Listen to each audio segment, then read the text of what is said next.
And to break down what might happen next, we brought in Crime Watch Daily legal contributor Misty Marris and Dr. Drew Pinsky. Thanks for being here, guys. Misty, what kind of defense can you possibly mount for this couple? Well, this is the type of case that's very difficult for a defense attorney, but remember, it is innocent until proven guilty. One of their focuses, I think, is going to be the fact that there are these photographs from 2016 that show a happy family. They don't show signs of malnourishment. They don't show signs of trauma.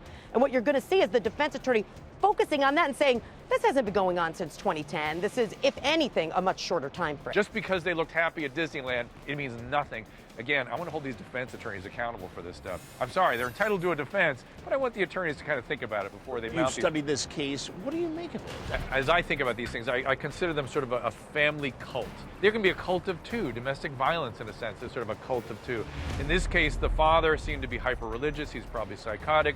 The wife has what we call folie à deux. She sort of gets a Stockholm syndrome, feeds into his nonsense, and together they sort of develop this shared delusional system in which they abuse their kids for reasons that they feel justified, and there is no excuse for it. These people, the Turpins, are going to serve time. When the police walked into their home, there were adults chained to the bed. I mean, you've got false imprisonment, you got torture just on those cases. So they're going to go through each individual child and try and negate some of the felonies. Do you think the defense is going to go so low as to bring in some sort of religious defense, that the church and state division will be Look, it would be fact sensitive, but there's a line in the law that crosses over child abuse, whether or not it is part of your religious practice or not. So that exists. It's not okay, there, no matter what your religious belief is, to harm the extent. kids. How in the world are these kids going to ever have a relationship in the future?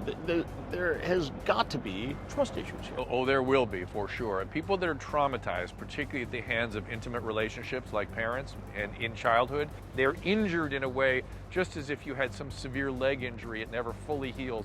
This is going to be something with them the rest of their life. At the end of the day, what happens to David and Louise Turpin? I think you see that defense attorney behind the scenes trying to do everything they can to plead this down. You're going to have 13 children and adults testifying against their parents. Maybe not. That is a lot for these kids to go through. These kids may not be willing to do it. Again, remember, they're in the cult. They're. But one escaped, Dr. Drew. Well, she she'd got be the out one. the Then window. she'd be the one. But think about it. It was only one. I mean, that's amazing, isn't it? And it took her 2 years, as we heard, for her to really get the clarity and the confidence to go out and do this. And that's what's difficult for a defense attorney in a case like this, because their case hinges on facts like that. Why didn't you leave if you could leave when you had all these opportunities? Stockholm Syndrome's real, and that's what experts talk about. So I think the way that this case unfolds, they're going to beg for a plea. I don't think the prosecutor's going to do it. They're facing lifetime sentences. Anything less than life, they should scoop it up.